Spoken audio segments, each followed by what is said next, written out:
aircraft's robust air defense capabilities, our pilots and ground crew will demonstrate what goes on behind the scenes when called upon to respond to a potential air threat coming into Singapore's airspace. Hey Beast, do you know where our aircrew are running to? Of course, Marco. The pilots are running to carry out their startup checks to ensure that everything is set up correctly. At the same time, the ground crew ensure that the aircraft is ready to go. The air and ground crew work closely as a team to make sure that the F-15SGs are warmed up and ready to go.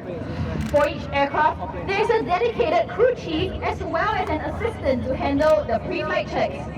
Both of them are responsible to uphold the functionality of the aircraft. With their dedication and attention to detail, they ensure that the aircraft is operationally ready each time. Accompanied by the weapon system officer who controls the targeting sensors on board at the back. This fighter is a twin engine all-weather tactical fighter designed for air superiority in aerial combat. The F-15SG is a combat-proven aircraft with an impressive aircraft. Happy Party Day!